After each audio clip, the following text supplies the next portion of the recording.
Welcome to my channel. For those of you new, my name is Dave and I work in financial services.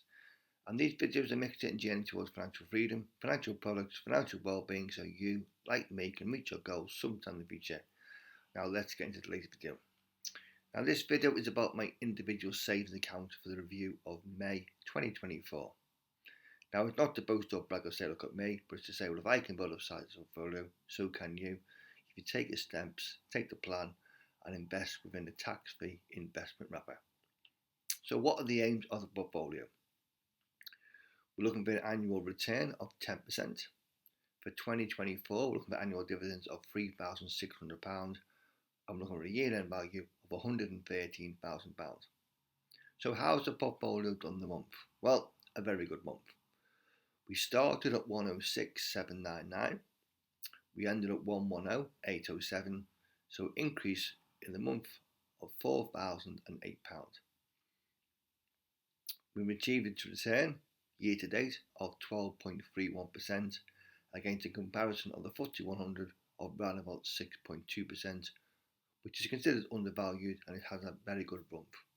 Look at the following chart: contributions tax year to date of £599, year to date of £9,500, predominantly based in UK's what we know about and financial services. Our platform provider has charged us fees of £15.06 based upon a valuation of our portfolio, which is about the same. But where is the portfolio held? Well, UK and Europe makes up 60%, USA and Americas makes up 27%, Asia and emerging markets makes up 12.6%. We were solely UK based, but we're trying to reduce that moving forward for diversification. During the month, we received some great dividends, our best month of the year to date. Across our shares, we've got a yield of 5.89%. So what sort of dividends have we received? Well, we received from Lloyds, the banking group, £353.07. We reinvested and got 680 new shares. Phoenix Group, the pension provider, £112.19, 22 new shares. Aviva, the insurance company, £395.60, 80 new shares. And our Ventures Tracker Fund gave us £347.82. So monthly dividends, £1,208.68. We were expecting £1,500 year to date, and we're well ahead of schedule. We're now at 1718.62. So let's look at what sort of funds or shares we hold within the portfolio. Now at the moment we own 10 shares, 8 in profit, 2 in loss. Total share values of £51,151 makes up 45% of our portfolio, of which 40% is in the FTSE 100, 6% is in the FTSE 250. All within the UK. Look at the following graphic. What shares do we hold? Well, our largest holding is Lloyds, the banking group, £11,000, nearly 10% of our portfolio, 19,807 shares, and we did receive, shall we say, some monthly top up within the month. Got a yield of around about 5%. We just switch off. The banks are very cash rich, a long-term hold. We own Legal and General, the insurance company, nearly £10,000, 9% of our portfolio, 3,957 shares, got a yield of around about 9%, and it will pay us a very nice dividend during the start of June.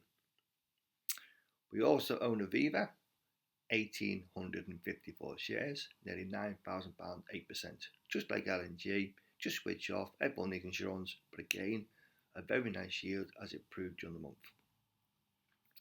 Away from the banks, we own Card Factory, the retailer, 3,738 shares, £3,500, 3.3% of our portfolio. Results were out recently, very good. Dividends being increased or being reinstated. Is very cash rich and it is expanding on the high street, but it's trying to create an online presence also. We own HSBC, global bank, done for diversification, £3,500, 3.2% of our portfolio, 495 shares. Quarterly dividends being reinstated, and it will pay a quarterly dividend and a special dividend at the end of June because of recent sell-off within Canada. But again, it is very cash rich. We own Barclays, £3,600, 3% of our portfolio, 1,631 shares, again a yield of about 5%, and it did pay a nice dividend recently at results. Also on the banking sector, we own NatWest, 992 shares, £3,100, nearly 3% of our portfolio. Has been on a great run recently. There was the idea of doing a sell-off from the government, reducing stakes, but it's been put on hold because of the general election. At the moment, they did own 26%. It has been reduced in the last few days down to 22.5%.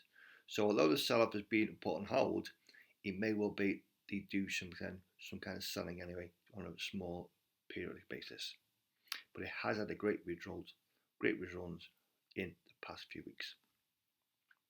We own AJ Bell, the platform provider, 724 shares, £2,800, 2.5%. Some great results recently. Revenues are up 27%, assets under management up 13%, clients were up 5%, and a dividend was up 21% from 3.5p to 4.5p. But it's what we see as a growth company. We own Sainsbury's, the retailer, 881 shares, £2,500, 2% of our portfolio. Everyone needs to eat, shall we say, very cash rich, does pay a yield around about 4%. And then finally onto Phoenix Group, the insurance or the pension provider. Our last share recently of note, we put 2,000 in, is now worth £2,200, makes up 2% of our portfolio, 443 shares, and as we proved in the month, got a very nice yield of around 10%. Now we see no reason why we're going to sell any of them shares in the foreseeable future, and as we've proved through the dividends, we're going to increase within our existing holdings. Remember, it's not a get-rich-quick scheme. They're all long-term holds. We're going to hold them for the foreseeable future. But they're my own personal opinions. They were done for a specific reason. All quality companies, no great risk, shall we say. They've been there for 100 years. It's going to be, let's say, many years to come. We just switch off. But remember, they were bought for a specific purpose. Remember, if you like the videos, smash the like button, subscribe to this channel. Now let's look at what funds we hold within the portfolio. Now at the moment we own 10 funds, 5 in profit, 5 in loss, which is about the same as normal. £59,650 across the 10 funds makes up 55%. Now it's done for diversification because we were solely UK based originally. Our largest holding by a mile is a passive adventures fund. Did give us a nice dividend, as we said, nearly £400 a month. £23,000, 20% of our portfolio. Got a great track record. It covers numerous markets and it's got very low fees. We can just switch off. We own a legal and general technology fund, £12,500, 11%, predominantly based in obviously US. A great track record recently and very low fees of around about 0.3%, but excellent results over the past cumulative years. One fund we've been building up lately is a Fidelity World Index fund. Owns the whole market, about 3,500 shares, 0.12%. We own £8,500, 7.7% of the portfolio, but an annual return around about 10% each year. Now some funds that have struggled lately is a Fidelity China fund, £2,500, 2%. An emerging market fund, £900, 1.6%. And a mid-cap fund, £900, 2%. We also own a second emerging market fund of £1,200 of 1.1%. Now hopefully when them funds recover, we're going to simplify them and add them to our, shall we say, our passive fund or Fidelity World Index fund. 1, to simplify, and 2, to reduce the fees because they are what we call actively managed. Our smallest fund is a Russia fund. We did put £500 in. It did go to £600 plus, so 20% profit. It's been affected by Russia-Ukraine conflict ever since. It's been stuck around £250 for the last, shall we say, 2-3 years. but for some reason it struggled last month. It's now down to £226, so a loss. Thankfully, it makes up 0.2% of our portfolio. Who knows what will happen moving forward, but we're not prepared to sell at a loss. We own two funds we've bought recently for a specific purpose. We're trying to earmark some money. So we've bought two simple funds, but we've done it for, so we say, keep them separate.